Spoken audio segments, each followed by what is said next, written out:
네, 하나님 말씀은 요한복음 3장 16절, 17절에 있는 말씀입니다. 요한복음 3장 16절에서 17절에 있는 말씀입니다.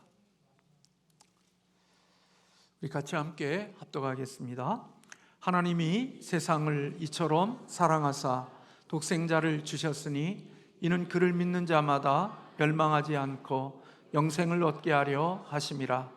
하나님이 그 아들을 세상에 보내신 것은 세상을 심판하려 하심이 아니요 그로 말미암아 세상의 구원을 받게 하려 하심이라. 아멘. 네, 우리는 선물 받는 것을 참 좋아합니다. 물론 선물을 주기를 좋아하는 사람들도 있지만 대다수의 사람들은 선물을 받는 것을 좋아합니다. 저를 포함하여. 옛날 우리 중고등부 때는 성탄 2부가 되면 우리 중고등부 아이들이 선물 하나씩을 각자가 준비해서 우리가 선물 교환하는 시간들을 가졌습니다. 그때 나름대로의 가격을 정해서 선물을 준비하지만 어떨 때는 내가 준비한 선물의 값보다 더 좋지 않는 것을 선물 받아서 기분이 좀 이런 때가 있었고, 내가 준비한 선물보다 훨씬 더 월등한 값 나가는 선물을 받아서 아이들 말로 땡 잡았다, 그런 날들도 있었던 것 같습니다. 선물을 주고 받는 것은 참으로 신나고 재미있는 일이라고 생각이 되어집니다. 어떤 선물은 상자를 열어보는 순간 그냥 예의상 참 좋네요, 그 정도로 말하는가 하면, 어떤 선물은 보자마자 정말 놀랍네 하고 위치는 그런 모습들이 있습니다. 네, 황승아 성도님 잘 오셨어요. 네, 잘 오셨고, 잘 오셨는데 이제 제가 말할 차례니까 그냥 조용히 계시면 듣고 그렇게 해주면 고맙겠습니다. 예, 감사해요. 그러니까 지금은 제가 할 얘기 시간이니까 그러면 될 것 같습니다. 앉아 계시면 돼요. 장로님 괜찮습니다. 제가 얘기할게요. 깜빡 잊어버려서 어디를 전할지를요. 우리 어린아이들도 그 선물을 주면 그냥 너무 좋아가지고 막 벙쩍벙쩍 뛰는 선물이 있는 것을 봅니다. 아마 그가 그렇게 가지고 싶고 또 소유하고 싶었던 그런 물건인데, 그것을 선물로 받았을 때 어린아이들은 무척이나 기뻐하고 좋아하는 모습을 볼 수가 있습니다. 하나님께서는 우리에게 좋은 것을 주시기를 원하시고 항상 선한 것을 주기를 좋아하시는 분이 우리가 믿는 하나님이시지요. 하나님이 우리에게 참 많은 것들을 선물로 주셨지만 하나님이 우리에게 주신 최고의 선물이 있습니다. 여러분들은 제가 어떤 답을 내놓을지 여러분들은 이미 머릿속으로 다 답을 정하셨을 거라고 생각이 됩니다. 그렇습니다. 하나님이 우리에게 주신 가장 최고의 선물은 바로 예수 그리스도이십니다. 왜 인간에게 예수 그리스도가 하나님이 주신 최고의 선물이 될 수 있을까요? 그것은 우리 인간의 힘으로 풀 수 없는 문제를 우리 인간은 가지고 있습니다. 그것이 무엇인지 여러분 아십니까? 돈으로도 명예로도 지식으로도 이 세상에 있는 모든 우주의 그 어떤 것으로도 우리 인간이 가지고 있는 문제를 해결하지 못하는 문제를 갖고 있습니다. 그 문제가 바로 죄와 사망의 문제입니다. 이 죄의 문제는 이 땅에 있는 그 누구도, 대단한 영웅도 죄의 문제를 해결해 주지 못합니다. 사망의 문제도 이 땅에 있는 그 어떤 누구도 사망의 문제를 해결해 줄 수 없습니다. 인간의 모든 문제의 시작은 죄로부터 시작이 되어졌고 그 죄의 결과가 사망입니다. 그래서 우리는 죄로 인하여서 사망을 죽게 되어지고 영원한 사망에 이르게 되어지는 것이 우리 인간이 가진 운명인 것입니다. 성경은 우리 모든 사람들이 죄인이라고 말씀합니다. 우리 모두는 죄 아래에 있다고 말씀하고 있죠. 죄라고 하는 것은 우리가 생각하는 것처럼 무슨 라면 땅을 도둑질하고 다른 사람 것들을 훔치고 이러한 것들을 죄라고만 생각하지만, 근원적인 죄는 하나님으로부터 분리되어져 있는 것, 그게 바로 죄입니다. 하나님과 떨어진 것, 하나님과 분리되어진 것을 죄라고 할 수 있는 것입니다. 하나님께로부터 떨어져 있는 죄는 결국 생명의 근원이신 하나님께로부터 분리되어지는 것이기에, 죄를 가진 자들은 결국 생명이 없는 사망에 이르는 자가 되는 것입니다. 결국 하나님께로부터 분리되어진 사람들, 그런 죄인들은 마침내 죽게 되어져 있습니다. 죽음의 시간의 차이만 있을 뿐이지 우리 모두는 다 죽게 되어져 있습니다. 그런데 하나님께서는 이렇게 생명에서 분리되어 죄로 인하여 분리되어진 우리들, 이 땅의 죽음과 영원한 죽음에서 우리는 고통받아야 될 우리들을 위하여서 하나님께서 다시 우리를 살리시고 우리에게 다시 생명을 주시기로 결정하셨습니다. 그런 결정은 저와 여러분이 뭔가 착하고 하나님의 마음에 뭔가 드는 것이 있고 뭔가 우리를 다시 생명을 줘야 될 만한 이유가 있기 때문이 아니었습니다. 하나님이 우리에게 다시 죄인 되어진 우리의 사망에 있는 자들을 다시 생명을 주시고자 하시는 그런 마음을 가지신 것은 하나님이 사랑이시기 때문에 그렇습니다. 하나님의 본체가, 하나님의 본질이 사랑이시기 때문에 인간의 죄로 인하여 사망 가운데 있는 우리들을 그냥 두실 수가 없어서 다시 그들에게 생명을 주시고자 하시는 마음과 계획을 하나님은 가지셨던 것입니다. 요한복음 4장 16절에 보면 하나님은 사랑이시다 그렇게 말씀하고 있습니다. 성경에 보면 그 하나님의 사랑의 너비와 깊이와 높이와 그 높이를 우리의 말로 표현할 수 없을 정도로 하나님의 사랑은 엄청나다고 성경은 기록하고 있습니다. 우리가 부르는 찬송가 가운데 속에 304장의 찬송을 보면 그렇게 3절에 그렇게 기록되어져 있습니다. 하늘을 두루마리 삼고 바다를 먹물 삼아도 한없는 하나님의 사랑 다 기록할 수 없겠네. 하나님의 크신 사랑 그 어찌 다 쓸까? 저 하늘 높이 쌓아도 채우지 못하리.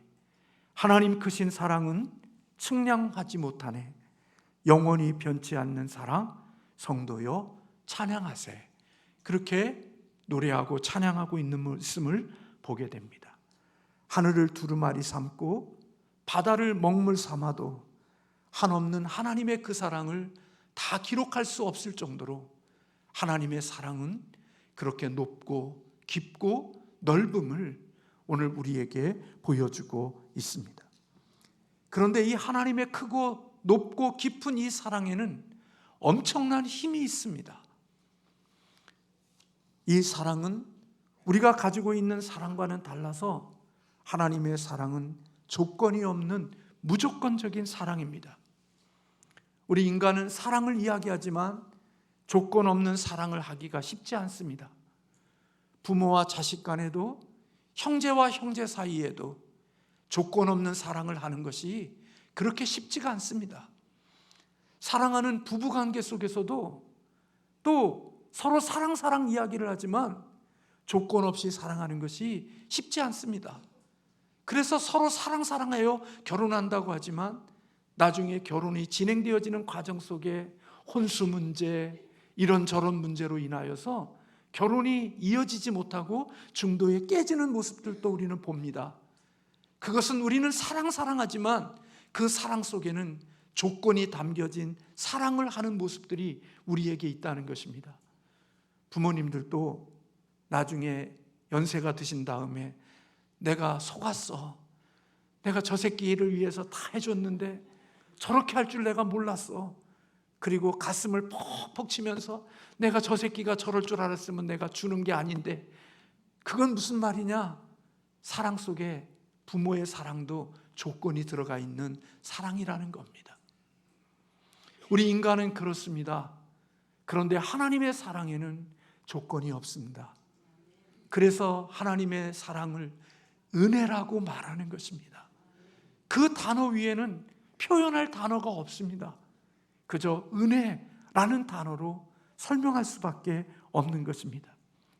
이 하나님의 크신 사랑이, 높고 깊은 사랑이 죄로 인하여 죽은 우리들을 다시 살리시고자 하는 하나님의 계획을 가지셨던 것입니다. 그리고 그 사랑이 머리에만 있고 마음속에만 있는 게 아니라 그 사랑이 행동으로 나타나고 우리에게 보여진 것이 바로 예수 그리스도를 이 땅에 보내주신 것입니다.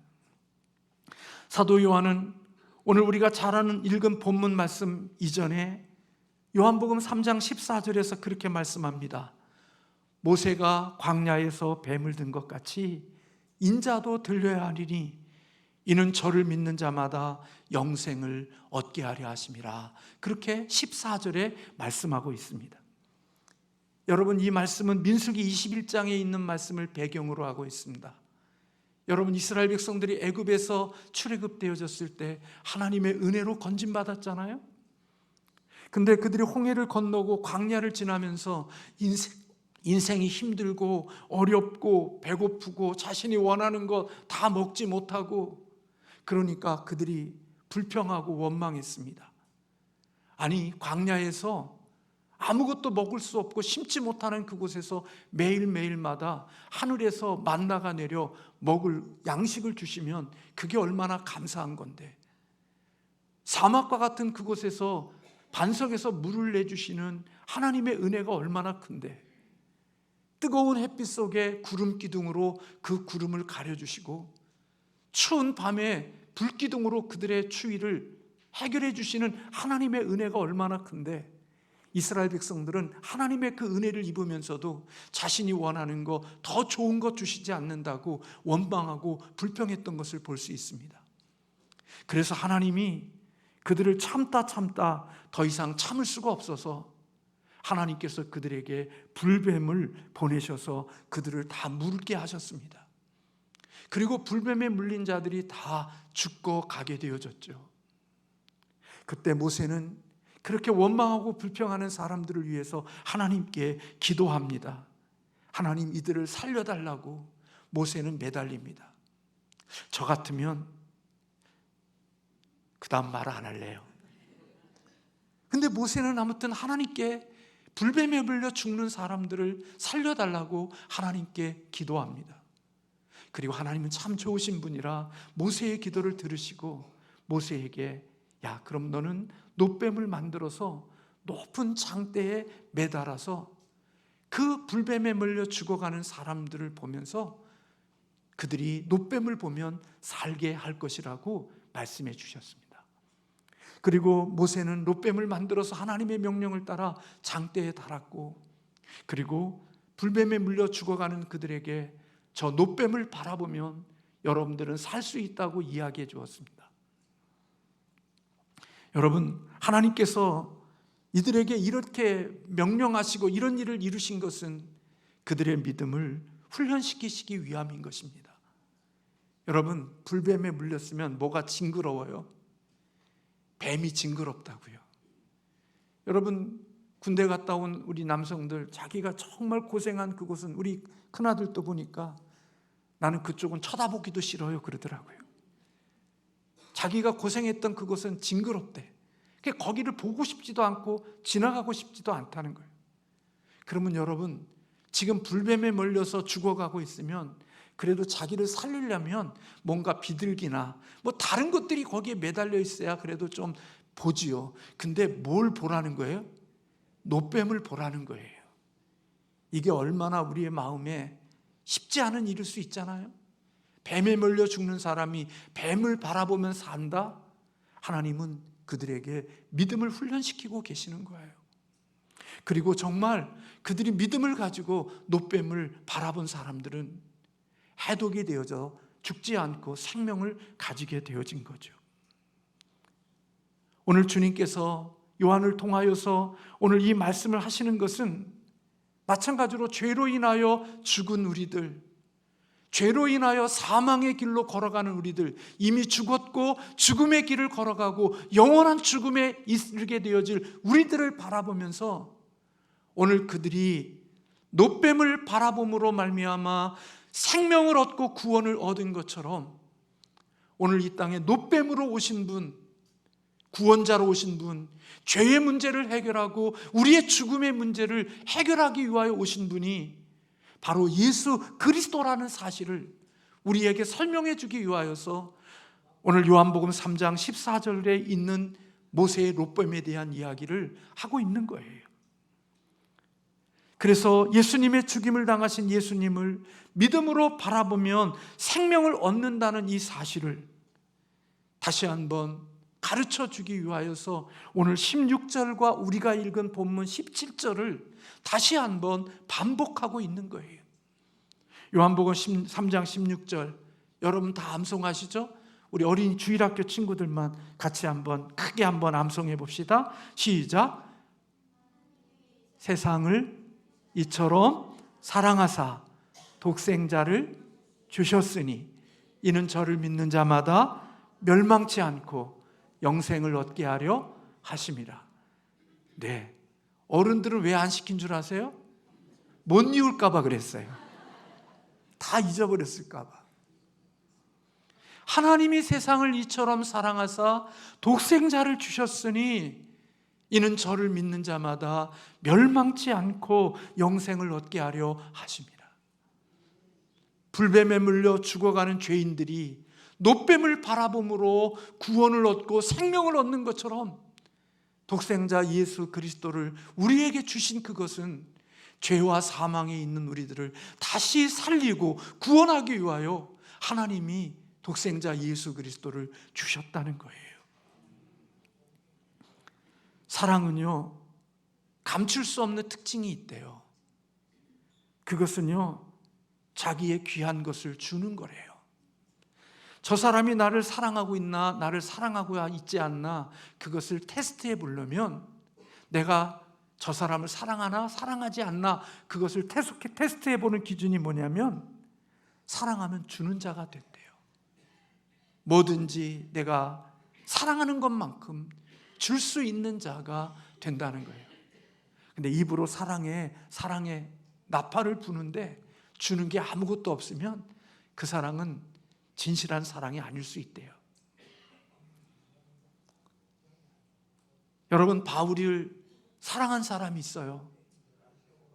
누구냐면 브리스길라와 아굴라예요.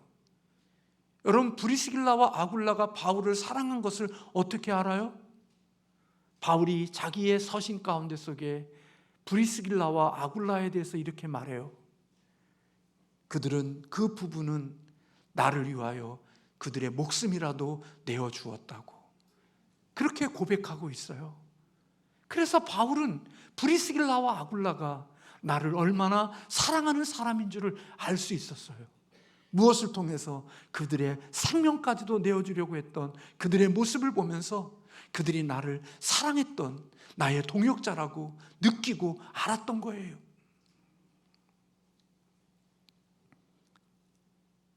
여러분, 사랑하게 되어지면 바로 그런 거지요. 그 젊은 사람들을 보면요, 진짜 사랑하게 되면요, 계산력이 희미해져요. 그래서 사랑은 머리를 좀 띵하게 만드는 것 같아. 그래서 돈도 없으면서 괜히 있는 척하기 위해서 막 주고, 그래서 연애할 때는 저 사람 돈 많은 사람인 거다 보니까 나중에 결혼하고 난 거 보니까 다 빚내서 한 거야. 근데 아무튼 사랑은 우리에게 뭔가를 계산하지 않게 하죠. 뭔가를 그냥 주고. 그러나 우리가 사랑이 없으면 다 계산합니다. 내가 뭘 주었고, 그래 나중에 저기 할 때 다 뭐가 사랑의 관계가 깨지고 나면 얘기하잖아요. 근데 내가 받은 기억도 없는 것까지 달라고 그래요. 사랑은 우리의 삶 속에 그런 계산하지 않도록 하게 하는 힘이 있어요. 그래서 그냥 줄 수 있고 희생할 수 있는 거죠. 그래서 오늘 본문의 말씀에 보면 하나님이 세상을 이처럼 사랑하사 누구를 주셨다고 그래요? 독생자를 주셨다고 그래요. 하나님에게 있어서 가장 소중하고 하나님에게 있어서 가장 사랑하는 분이 바로 독생자 예수 그리스도예요.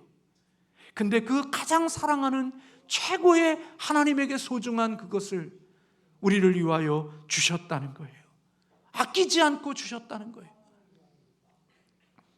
그래서 여러분, 십자가는 하나님의 사랑을 볼 수 있고 하나님이 우리를 얼마나 지독하게 사랑하시는지를 볼 수 있는 것이 바로 성탄절과 십자가에서 우리는 하나님의 사랑을 볼 수 있는 거죠.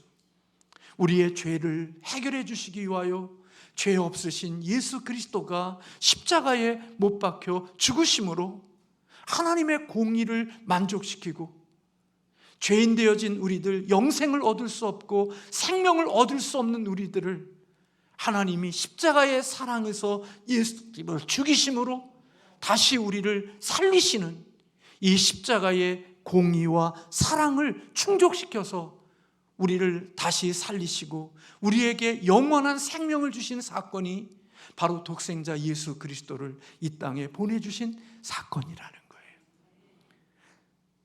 여러분, 그러므로 저와 여러분들이 하나님이 우리에게 주시는 선물들이 많아요. 좋은 믿음의 배우자를 만나는 것, 좋은 직장을 주시는 것, 좋은 대학교에 들어갈 수 있게 하는 것, 이 땅에 하나님이 우리에게 주시는 좋은 것들이 많아요. 건강을 주시는 것, 지혜로운 자녀들을 주시는 것, 하나님이 내게 주시는 이 땅에 세상의 육체를 가지고 살아가는 우리들에게 하나님이 이 땅에 주시는 일반 은총 속에서 누리게 하시는 하나님의 은혜와 하나님의 선물들이 많이 있어요. 저희들은 지금 그 은혜를 받고 살아가고 있다고요. 바울의 고백대로 은혜 아닌 게 어디 있어요? 내가 살아가는 내 자체가 하나님의 은혜이고 하나님의 선물로 우리가 이 땅을 살아가지, 내가 잘나고 내가 똑똑하고 내가 힘이 있어서 살아가나요? 아니요. 내가 아무리 건강해도요, 하나님이 우리의 혈관 하나만 막히게 하면 우리는 우리의 힘 스스로 걸을 수가 없어요. 하나님이 우리의 하나, 작은 거 하나, 신경 하나만 건드려도 우리는 이 땅에 정상적인 삶을 살아가기가 쉽지 않아요. 대단한 것 같지만요, 하나님이 우리에게 오늘 또 은혜를 부어주시지 않으면 오늘 우리가 이렇게 살아갈 수 있는 사람들이 되지 못한다고요. 우리 모두가 살아가는 이 모든 것 하나님의 은혜이고 하나님의 선물이에요. 그런데 여러분, 기억해야 될 것은 저와 여러분이 누리고 있고 그리고 기뻐하고 즐거워하고 있는 이 모든 것들은 유한하다는 거예요. 영원하지 않아요. 시간이 지나면 다 놓고 가야 돼요. 즐거운 거, 재밌는 거, 그것 보며 즐거웠고 기뻤던 거, 그 소중한 관계, 소중한 그 모든 것들, 그거는 다 놓고 가야 되는 거예요. 티끌과 같은 것이고요, 다 불티와 같이 날아가 버릴 것들이에요. 죽음 이후에 우리가 가지고 갈 수 있는 게 아무것도 없어요. 여러분이 사랑했던 남편, 아내, 자녀, 부모, 친구, 형제, 집, 돈, 차, 여러분들이 이 세상에 죄로 인하여 죽음이 오게 되어지면 우리는 그 모든 것 다 나와 관계없이 떠나야 되는 거예요.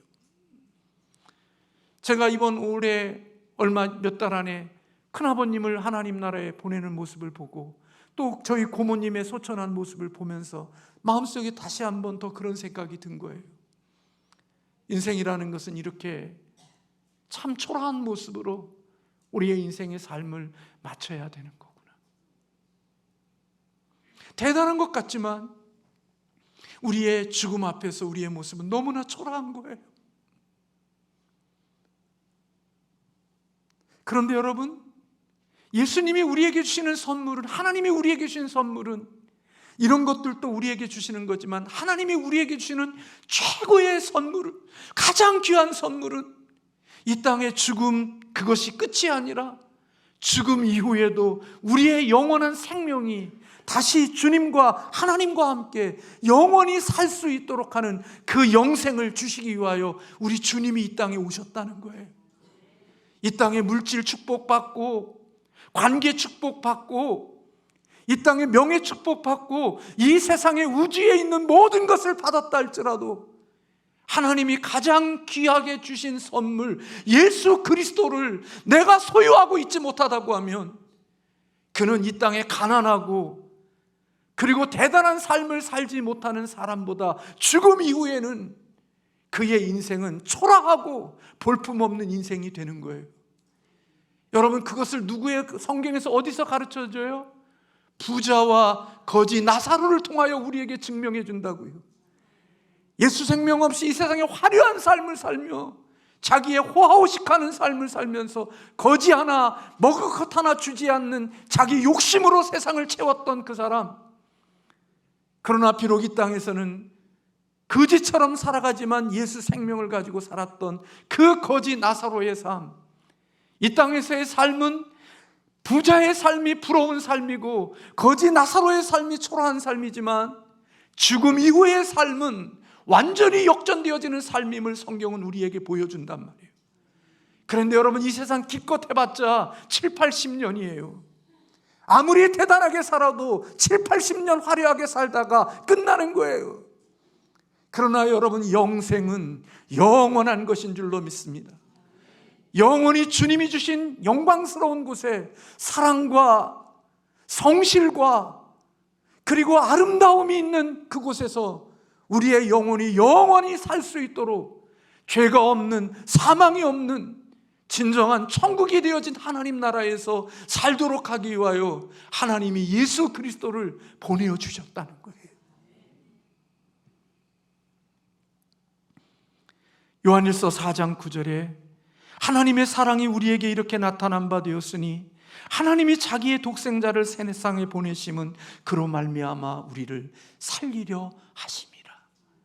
육체를 살리는 게 아니고 영혼을 먼저 살린 다음에 영혼이 살아난 자가, 육체는 죄로 인하여 죽지만 주님이 다시 오시게 되어질 때 육으로 돌아갔던 그 육체도 다시 부활시켜서 육과 영이 만나 새하늘과 새 땅에서 영원히 살 수 있도록 하기 위하여 죄의 문제, 사망의 문제를 해결하기 위하여 예수 그리스도를 보내어 주셨다는 거예요.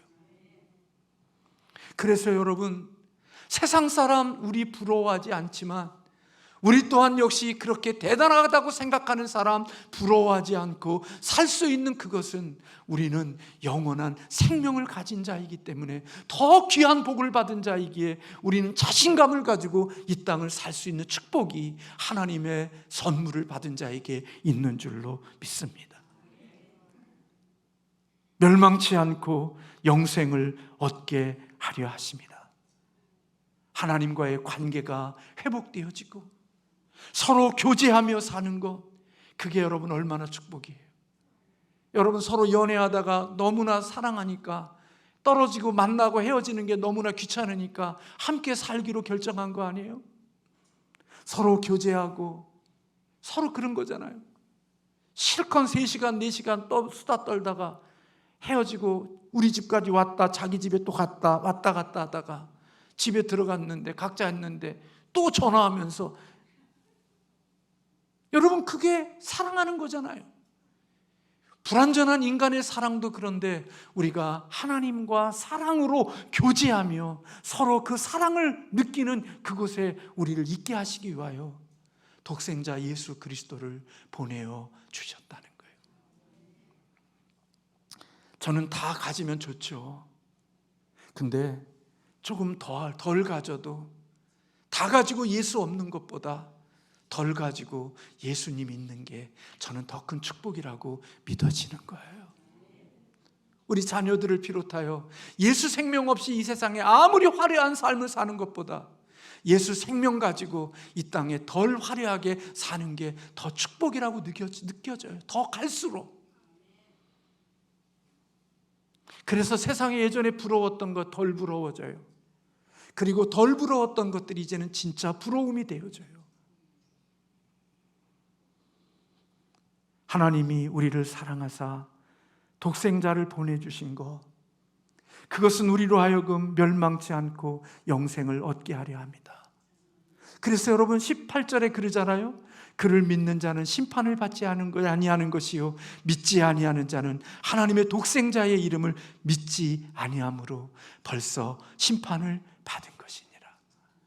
여러분, 저와 여러분 예수 그리스도를 믿으면 이미 영생을 얻은 자인 줄 믿습니다. 영생이 시작되어진 것입니다. 육신이 죽어도 우리의 영혼은 천국에 가고, 천국의 주와 함께 있다가 주님이 이 땅에 재림하시게 되면 우리의 흙으로 돌아갔던 육체가 주님의 부활처럼 다시 부활하여 영과 육이 온전함으로 회복이 되어 하나님이 구원받은 우리들을 위하여 영원히 살 수 있는 그 영광스러운 그곳에 우리를 있게 하실 줄로 믿습니다. 여러분, 영생은 우리를 지옥에 보내지 않는 데서 끝나는 게 아니라 한 걸음 더 나가서 하나님이 우리에게 주실 수 있는 모든 행복을 우리가 누리며 살아가는 게 영생인 줄로 믿습니다. 단순히 지옥 가지 않는 게 아니라 하나님의 선하심을 다 맛보고 하나님의 그 좋으심을 다 누리며 살 수 있게 하시는 것, 그게 하나님이 우리에게 주시는 영생이란 말이에요. 이 땅에서도 그것을 부분적으로 느끼지만 죽음 이후에 우리는 그 영생을 누리는 복을 받게 된 거예요. 그 복을 위해서 하나님께서 우리에게 예수 그리스도를 선물로 주신 겁니다. 감사하죠? 기쁘죠? 이 사실을 모르는 사람은 시시하죠. 성탄절 술 먹고 죄 짓고 즐기고 여행 다니고, 그것이 이 성탄의 의미지만 예수 생명의 그 가치와 주님이 오신 의미를 아는 사람들은, 주님이 하나님이 주신 가장 귀한 선물이라는 이 사실을 아는 사람은 주님의 부활과 더불어 주님의 오심이 우리에게는 기쁘고 감격스럽고 너무나도 즐거운 감사함으로 나아가는 찬양에 드리는 이 시간이 되어줄 수밖에 없는 거예요. 그래서 여러분들이 그 마음 가지고 여기 오셨죠? 어디 갈 데가 없어서 여기 오신 거 아니잖아요. 다 그 마음 가지고 왔다고요. 그래서 우리는 그 주님의 선물로 인하여 감격하고 감사하고 고마워하고, 이 땅이 비록 괴롭지만 이 땅을 이기게 하시고 이 땅 넘어 영원한 생명을 주신 그 하나님으로 인하여 기뻐할 수 있는 것, 그 하나님의 사랑을 확인하는 날, 바로 이 날이 주님이 오신 날임을 기억하며 우리 모두가 이 가장 귀한 선물 받은 우리들로서 축하하고 춤추고 기뻐하고 영광 돌리는 우리 모두가 되기를 주님의 이름으로 축원합니다. 기도하겠습니다.